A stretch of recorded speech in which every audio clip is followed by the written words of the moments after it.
Hello friends, in the previous lecture we were considering the two-dimensional representation of the atomic arrangement in a crystalline material. So one way of conventionally representing the crystalline or atomic arrangement in a crystalline material is through a unit cell. So unit cell would render a representative arrangement of atoms in a crystalline material. So this unit cell, when you repeat for along different dimensions, you would ultimately end up with the crystalline structure of the material.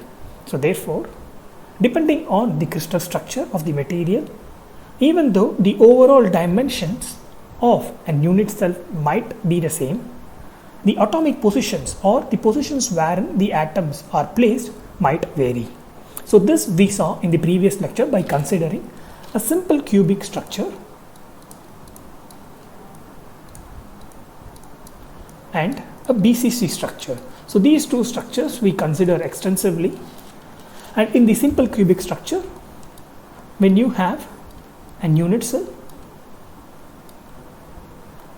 this unit cell, the dimension of it is characterized by the equality in the unit cell dimensions or the lengthwise dimension and the equality in the angular dimensions. So all the angles in this simple cubic unit cell is equal, that is A, B and C, that is the lengthwise dimensions along the X, Y and the Z axis are equal, and similarly the angles between these axes are also equal and they are equal to 90 degrees.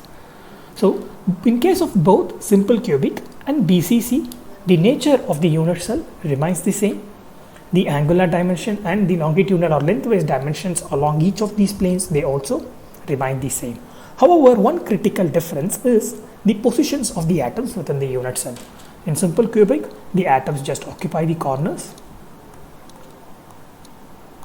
In case of body-centered cubic, the atoms, they occupy, in addition to the corners, they occupy the center of the unit cell.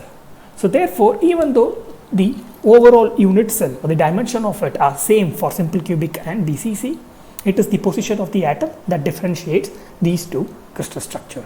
So this we refer to as both these crystal structures, they belong to a particular crystal system or a cubic, which is referred to as the cubic crystal system. Now this is one way of representing the atomic arrangement in a crystalline material. Now based on our understanding of describing a plane or a direction within this unit cell, in the previous lecture we saw that there is another way of representing the atomic arrangements in a material, and this arrangement, it goes beyond the unit cell and it considers how the atoms are placed in a particular plane along a particular direction. So what we essentially do is we consider a particular plane and we exhibit or we present the arrangement of the atoms along that particular plane. Supposing if we consider the BCC structure and we are focusing on the plane that is 1, 0, 0. So we are focusing on the plane 1, 0, 0. Then what we essentially do is we first represent the arrangement of atoms in that plane.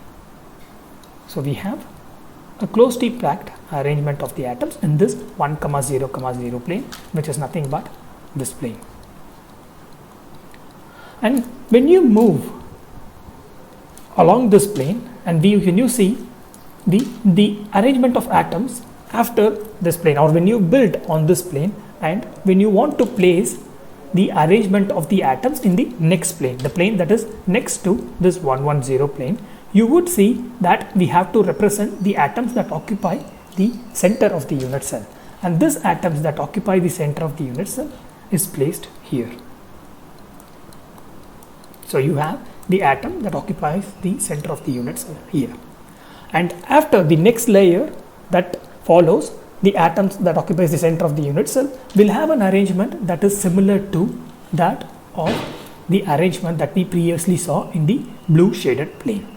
So we have an arrangement, or we have a plane 1, 0, 0. There is a specific arrangement of atoms in this 1, 0, 0 plane, and we refer to that as A. And in the next plane, when you build on it, towards yourself, the next plane would comprise of the atoms that occupy the center of the unit cell, and that we refer to as the B, because it is different from the atomic arrangement that we see in A. So when there is a difference in the atomic arrangements, then you refer to that with a different nomenclature, and we refer to that as B. And the subsequent arrangement of atoms after B will be similar to that of the one we saw in the 11100 plane, and therefore that sequence or that arrangement of atoms we refer to that again as A. So that means the overall arrangement of the atoms that characterizes this particular unit cell or this particular crystalline system, which is under BCC, we refer to this as A, B sequence. So this sequence along 110 plane, it characterizes the body center crystal structure. Now this is possible because we have an understanding of describing a plane in the unit cell, and we have to remember that depending on which plane we consider and which direction we focus on, this sequence will vary even within a single crystalline arrangement of the material. So even within BCC, it is possible that this crystalline arrangement will vary. So we saw one of those examples in the previous lecture. So what we essentially have is a way of representing the crystalline arrangement or atomic arrangement in a crystalline material apart from the unit cell. So this we are representing by considering a particular plane and atomic arrangements in that particular plane, and we are building on the atomic arrangements on the particular plane towards ourselves, and that we are considering one plane, say 100 plane, and we are building on the next plane or superimposing the next plane onto the existing plane, and if the atomic arrangements in the subsequent plane it coincides with the previous plane, then we have to assign same nomenclature, and ultimately the sequence will be identical.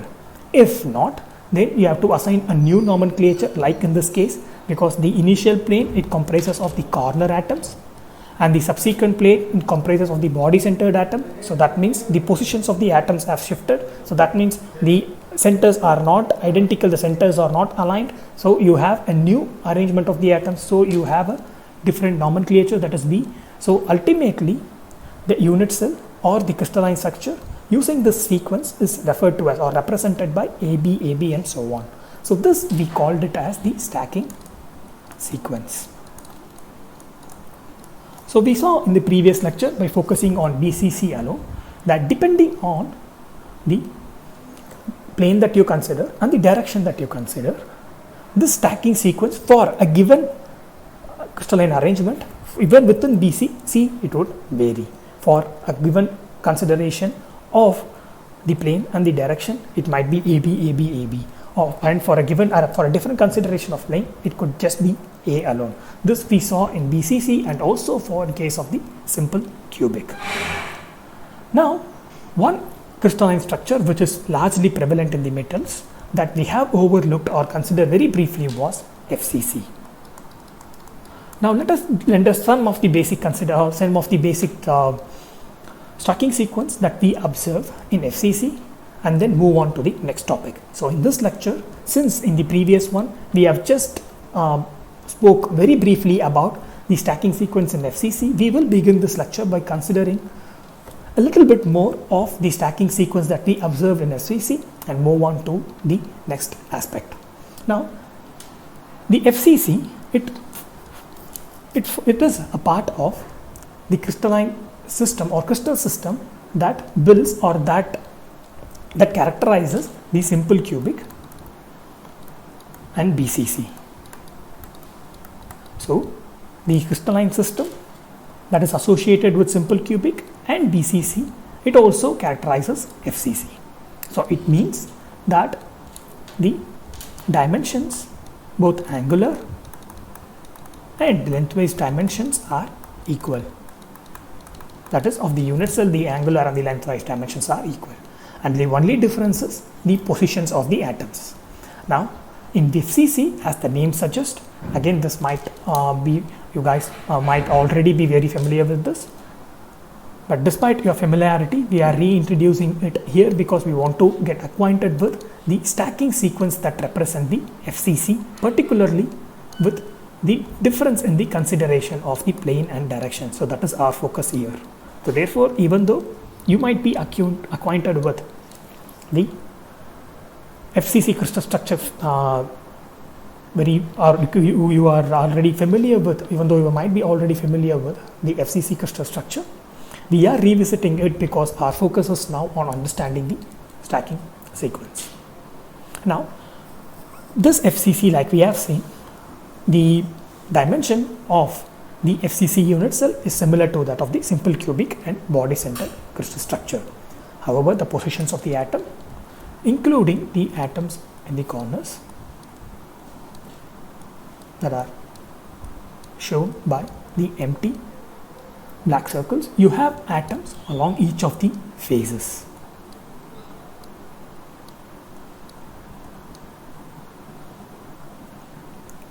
So you have atoms along each of these phases, and if one wants to consider or the position of the atoms, it would be 1 by 2, 0.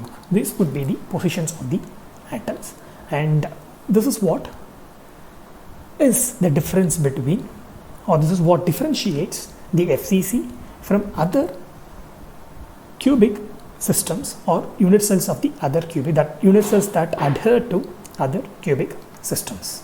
Now, under such a consideration, when you have a crystalline arrangement like this and you have your x-axis, your y-axis and your z-axis.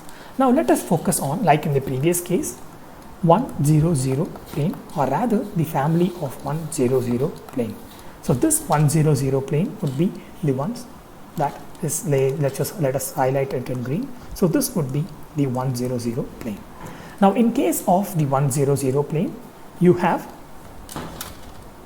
atoms that occupy the corners and an atom that is at the center of the face.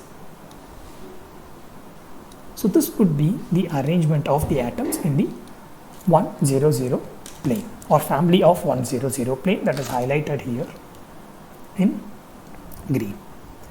Now when you want to build on this, or since we are not exclusively focusing on the unit cell, when you are talking about the sequence or the arrangement of the atoms, you can continue to build on it, and this is how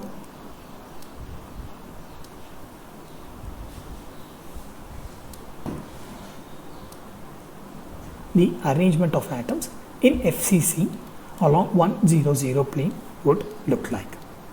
Now, when you focus on this 1, 0, 0 plane, the next plane of atom would correspond to these atoms here.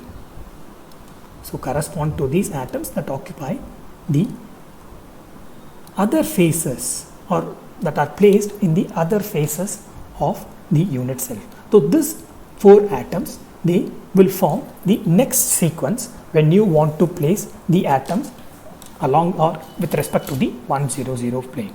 So you have the first 1, 0, 0 plane that is highlighted in green.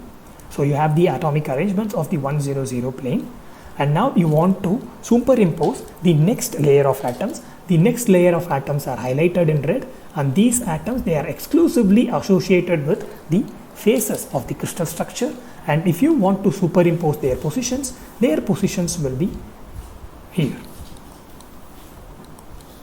So their positions will be shifted from that of the positions that occupy, or that of the positions that correspond to the 1, 0, 0 plane. So the initial 1, 0, 0 plane is the empty black circles, and the next plane of atom that would correspond to the ones in red that occupy the faces or the center of the faces of the unit cell will have a position that is shifted from the initial 1, 0, 0 planes of atom, or the first 1, 0, 0 planes of atom. So therefore, when you want to name the sequence, the A would correspond to the green plane of atoms, and B, we have to have a different nomenclature for the next layer of atoms, because these atoms have shifted positions and they occupy instead of the corners, they now occupy the center of the faces. So their atomic positions are shifted. Therefore, the next sequence or the next arrangement of the atoms, when you keep on building based on the 100 plane, the next sequence is different from the original sequence that is highlighted or that is shown as the empty black circle, and they are different from the ones in the green plane. So therefore, they would be B. And the third layer will be this ones here, these ones here. So let us use blue. So these ones would be, or say a different color, let us shade them. So these ones would be the third layer, and this layer, it corresponds or it is similar to that of the first layer that is highlighted in green. So therefore, the nomenclature that would be adopted to represent the third layer will be similar to that of the first layer. So we have A, and the subsequent layers will have the arrangement that is similar to the ones highlighted in red or distinguished in red. So it will be B.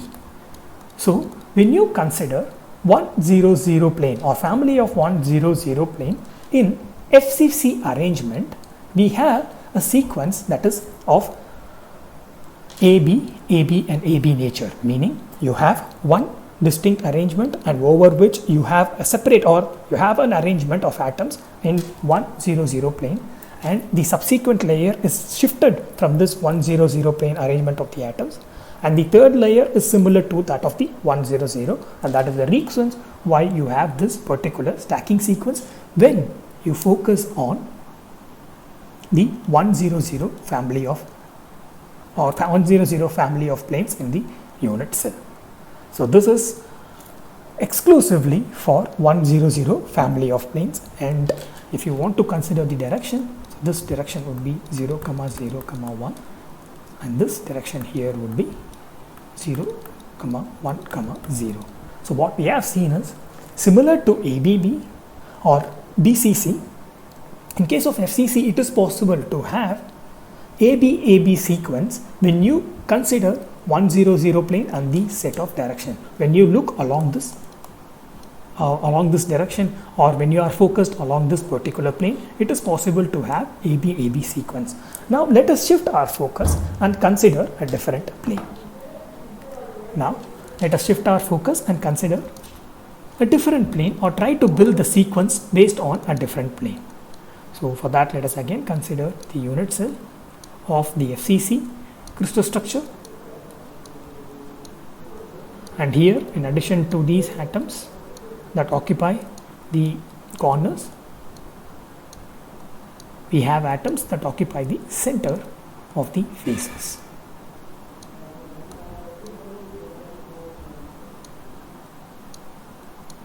Now let us consider the family of planes that is associated with 1, 1, 1. So with these Miller indices, let us consider the family of planes that is associated with this Miller indices. Now what we have when you consider this set of Miller indices, the plane that we have is something like this. Now when you have 1, 1, 1, it means that you have to take the reciprocal of it, again it will be 1, 1, 1, and if you have to express it in terms of the dimensions of the unit cell, it will be A. So that means the plane intersects each of these principal axes along the dimensions of the unit cell. So ultimately you would have a plane that looks something like this.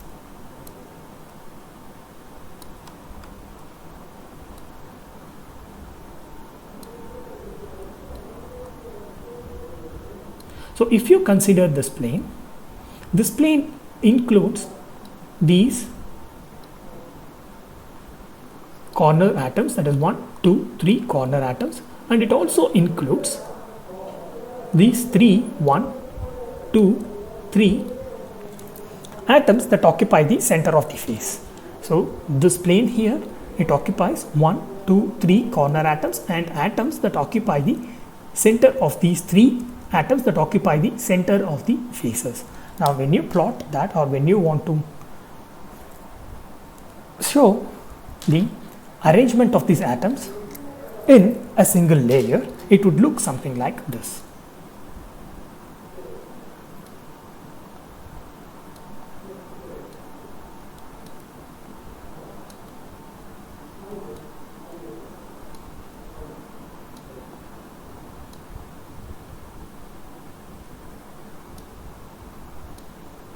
So this would represent the first layer of the atoms that occupy the combination of the corners and the center of the faces. Now this would be the first layer of atoms when you consider the family of 111 plane. Now the second layer will encompass this particular atom here. So the second layer, when you consider, this belongs to this particular layer here, and in addition to this particular layer, it will also have other atoms that belongs to the adjacent unit cell, and these atoms, they occupy the positions between the existing layer of atoms. So they occupy the positions between the existing layer of atoms. Now since the next layer of atoms, they have a position that is different from the existing layer, we refer to that with a different nomenclature, and therefore these two atoms, the sequence of these two atoms, are referred to as A, B. Now the third layer of atoms, they occupy a position that is different from both A and B. So they occupy a position that is different from both A and B. So this would be the third layer, and this would be your second layer. And since the third layer of atoms, they have a position that is different from both A and B, you have to have a separate naming for it, and we refer to that as C. Now we have a Sankey sequence for the first three layers, and three of them are distinct. Three of them, they have their own positions. We have therefore different nomenclatures for them, and therefore we refer to them as A, B, C. And when you consider the fourth layer, it will be similar to that of the first layer, and therefore we have an identical nomenclature, so A, and this goes on forever.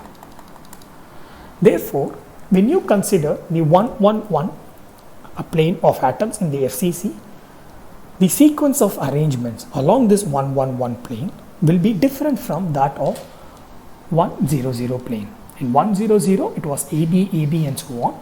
In case of 111 plane, it is ABC, ABC and so on. So what the critical difference is that the third layer of atom will have an arrangement that is different from both A and B. So the third layer of atoms, when you keep on stacking the atoms along the 111 plane, the third layer of atoms, or the arrangement of the third layer of atoms, or the positions of the third layer of the atoms, will be significantly different from the preceding layers, that is A and B, and that is the reason why we have a different nomenclature. So this is exclusively observed when you are focused on, or when you are looking along the 111 or looking based on the 111 plane. However, when you shift your focus and look based on or focused on the 100 plane, then the third layer of atoms, it has an arrangement that is similar to the first layer.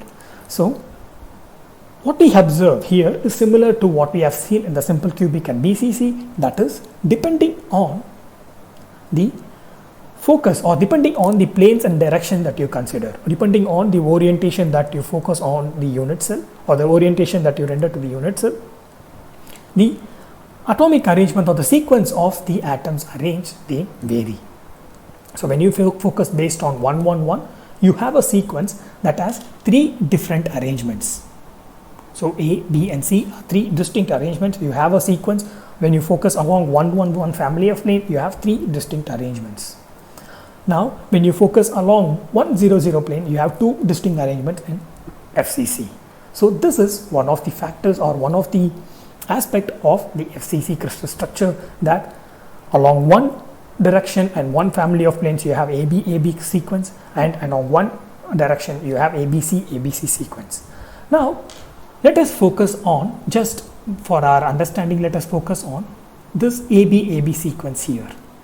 Just for understanding, even though we have looked into a different second sequence that is ABC, ABC, let us now for a moment consider AB, AB here. Now in this arrangement, which one would be the closest direction? If you consider which would be the closest direction, would we be able to tell based on the stacking sequence or arrangement of the atom which one is the closest direction? Now the closest direction is the one where you would have the atoms touching each other, particularly in the hard sphere model. When you have a particular direction wherein the atoms touch each other, then that direction will be the closest direction.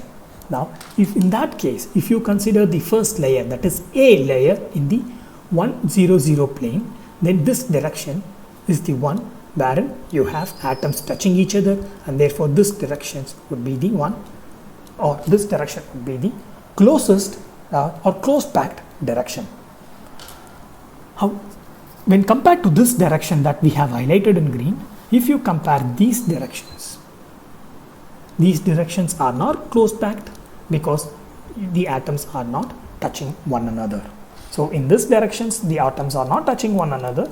However, in this direction the atoms are touching one another. So that means the one in green are close packed directions. However, the one in orange, they are not close packed direction.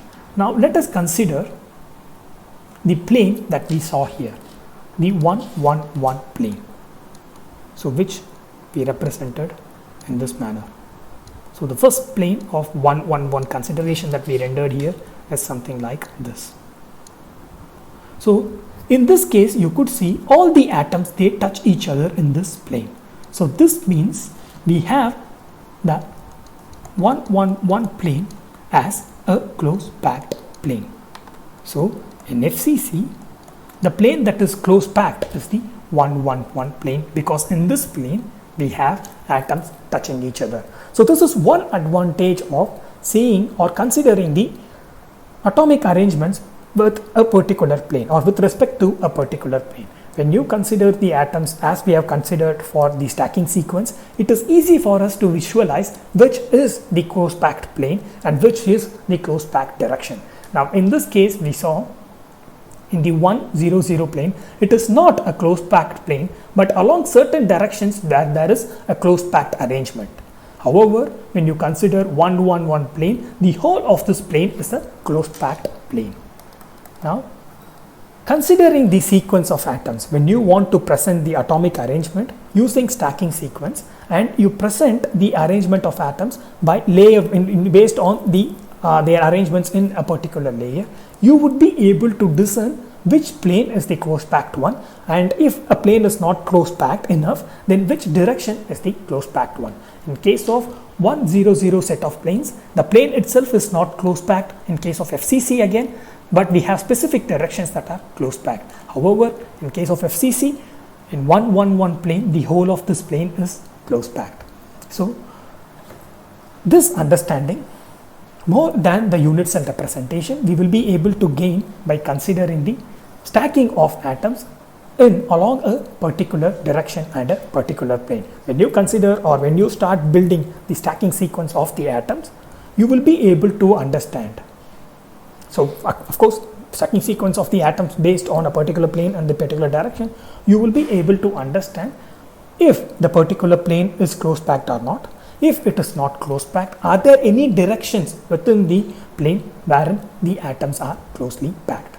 Now the relevance of understanding the closely packed atoms or the directions wherein the atoms are close packed, we will get into it as we proceed along this course. We will, as we proceed on understanding the mechanical behavior with respect to the arrangement of the atom, we will see the importance of close packed direction and close packed planes. But as of now, it is important to know that when we consider the stacking of atoms based on the layer, when we consider or when we present the atomic arrangements in a crystalline material based on the particular plane, and we start building on it through and build a stacking sequence, it is easy for us to understand the close packed plane and the close packed direction. So with this, let us wind up our discussion on the atomic arrangement of the atoms in a crystalline material and the different ways of representing it. So we have seen that one way of representing it is through the unit cell, and the other way of representing is by stacking the atoms based on the way they are arranged in a particular set of planes. And depending on the arrangement or the shift in their arrangement, we can discuss or we can describe a particular crystalline arrangement with respect to a particular set of direction and plane using a set of number or set of letters, or using or by giving a specific nomenclature, and this we end up, or this we refer to as the stacking sequence. So this stacking sequence, it does not always characterizes a particular crystalline arrangement of the material, because the stacking sequence within a given crystal structure, it varies depending on the set of planes you consider and the direction that you focus on. Despite this difference, we will be able to understand the arrangement of the atoms for a given crystalline structure when you consider stacking the atoms based on a given plane. So with this, we will wind up our discussion on the stacking sequence and representing the atomic arrangements in different ways. So the next aspect that we will be considering is the imperfections in the arrangement of the atoms. So we will now focus on the imperfections that we observe in the arrangement of atoms. So all this representation of the crystalline arrangement of an atom, or the arrangement of atoms in a crystalline material, be it using the unit cell or be it using the stacking of atom, is possible because we assume or we define the crystalline material as one wherein you have a regular arrangement of the atoms in a long range. Therefore, when you have a regular arrangement of the atoms over a very large distance compared to the atomic distance, then it is possible for us to represent the overall crystalline arrangement using a simpler representation like that of unit cell or that of stacking sequence. Now, when there is an imperfection in this regular arrangement of the atoms over a long range, then we have a defect that is being introduced in the crystalline arrangement. So, the very possibility of representing a crystalline material using a unit cell or the stacking of atoms with respect to planes is possible because we have a regular atomic positions or regular arrangement of atoms that extend over a very long range. And when there is a discontinuity when there is an imperfection in this regular arrangement of the atoms, then what we essentially have is a defect.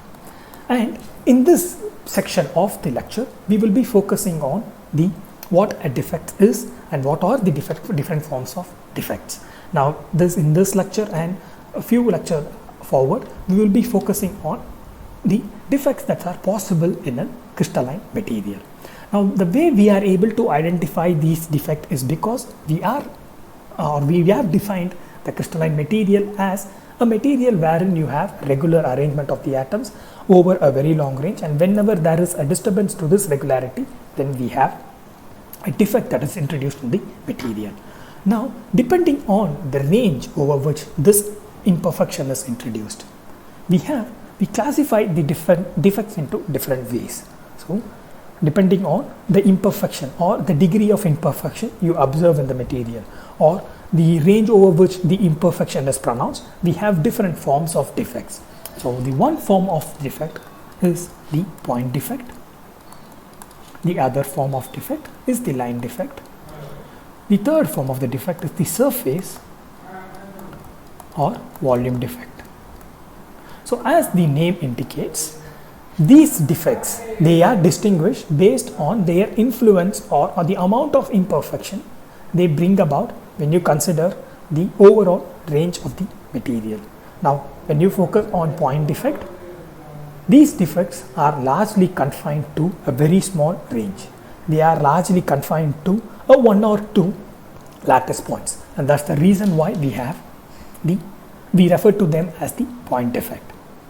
And similarly, the line defect, they extend beyond a single point, and you can observe these line defect over a longitudinal axis, or they have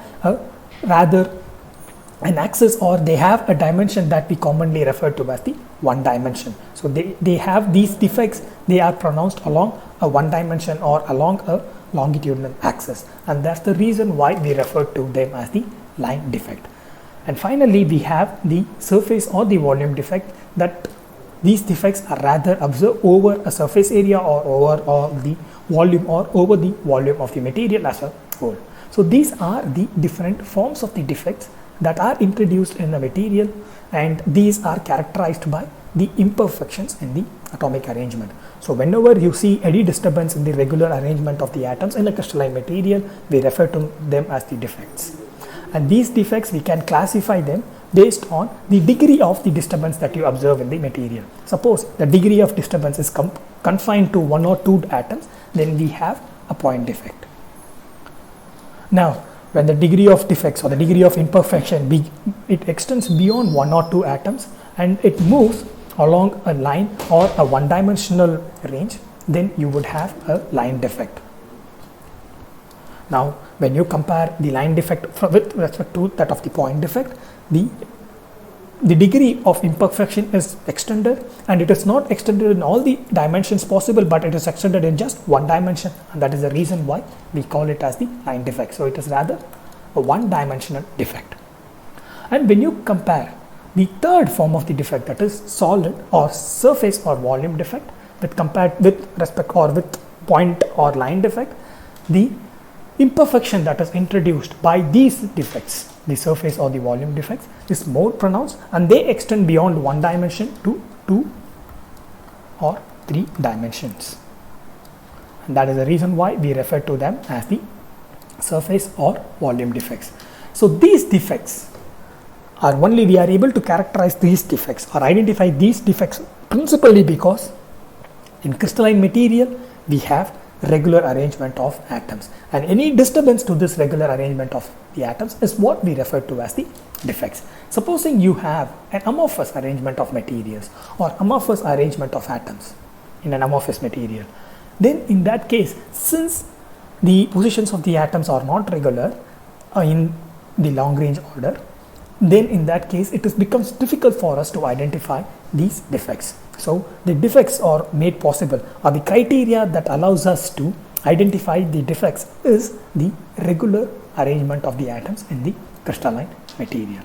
Now, the point defect, like we have discussed, is that it is largely confined to 1 or 2 atomic positions.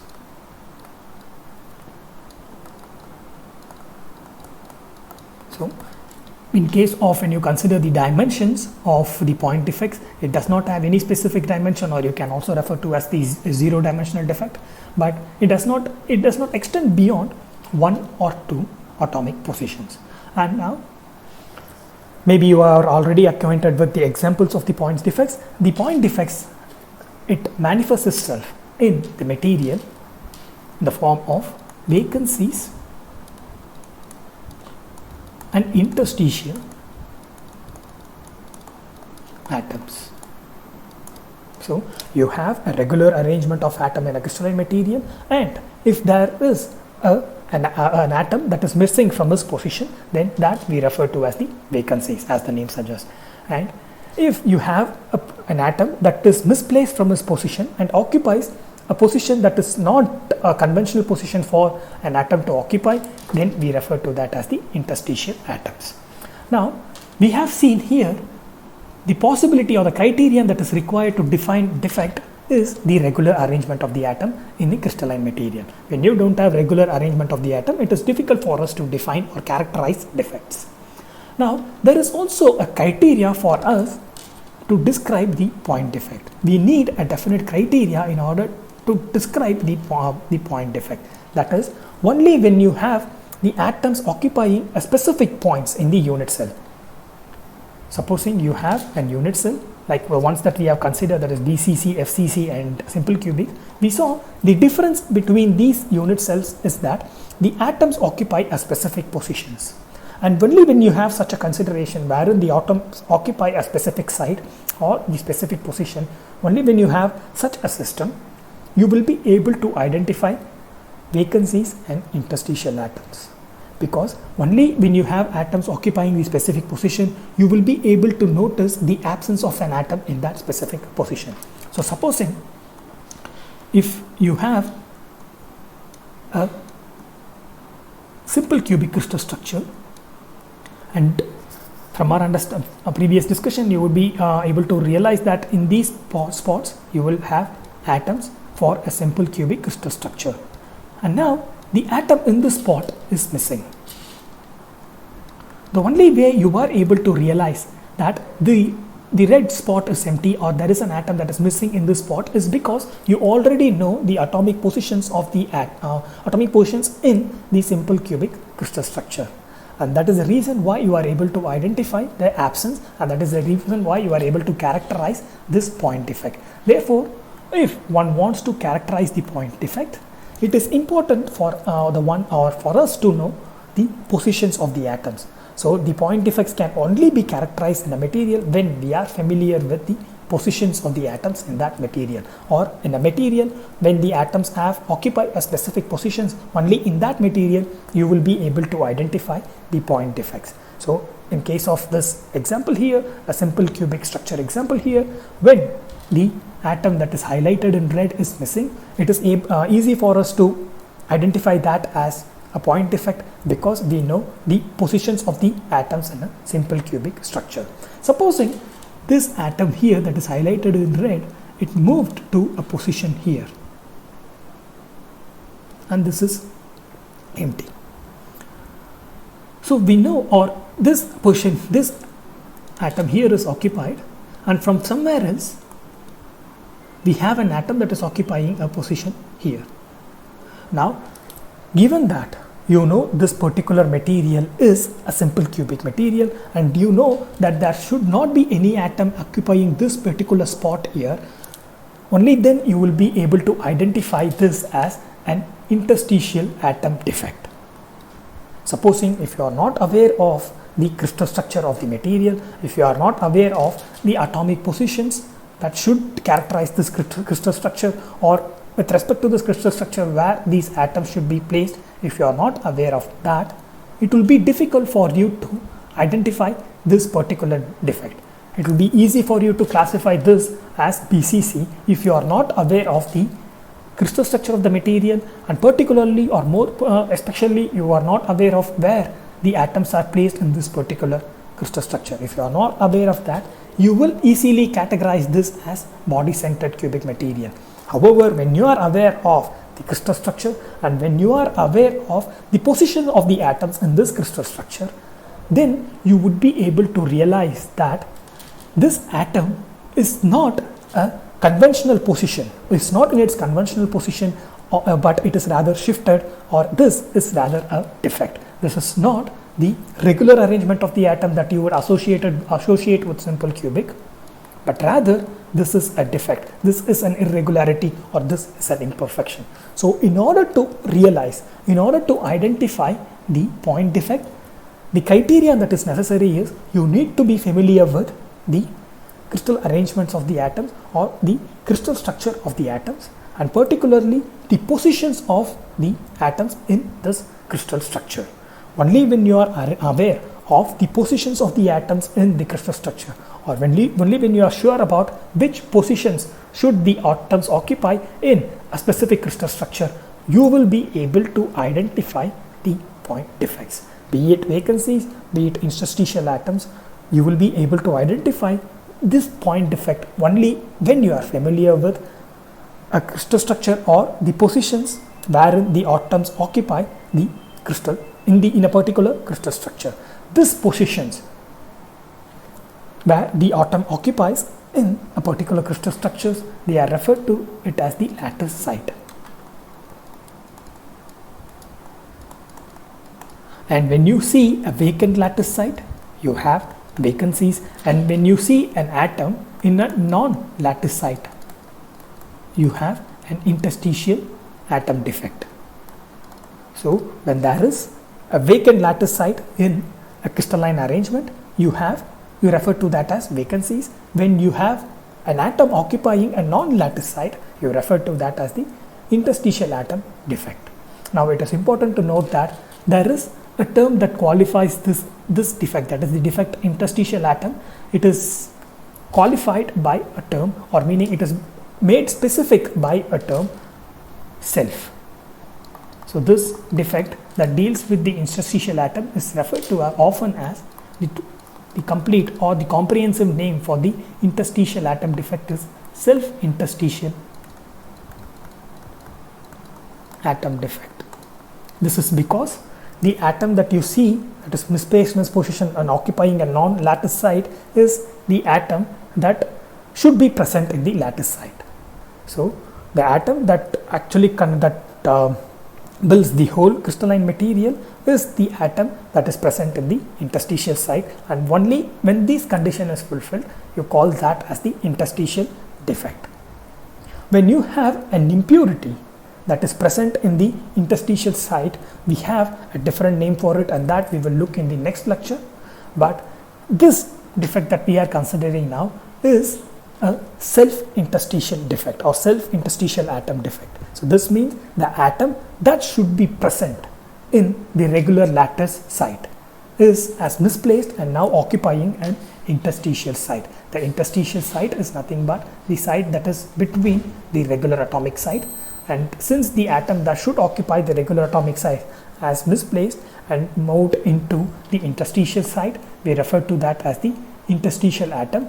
And since this atom should belong to, or this is the atom that builds the overall crystalline material, and the proper position of the atom is the lattice site, we use the term self here. So the term self, in some context it reflects that the defect that we observe is in a pure material, or meaning it reflects a pure element, or the defect is observed in a pure element. The atoms of the element which should occupy the regular position has moved and occupying the interstitial position. So this is being described by, or this is being expressed by the term self here. So generally when you talk about the point defect, we will be able to identify the point defect only when you are familiar with the positions of the atoms in a given unit cell or the crystalline arrangement. Only when you are familiar with, you will be able to identify the vacancy in the position of the atom, the vacancy in the lattice site. And in addition to the lattice sites, if you observe any atoms within the lattice sites or in the interstitial site or the non-lattice site, you refer to that as the interstitial atoms. And particularly when an atom that should be present in a regular lattice site is present in the non-lattice site or the interstitial site, we refer to that as the self-interstitial atom. So both these vacancies and the self-interstitial atoms, they contribute to the point defect. Now with this I will wind up this lecture, and we will continue or we will build on this in the subsequent lecture. So let's see ourselves in the next lecture, where we will be building on this point defect and looking into the other point defects as well. Goodbye.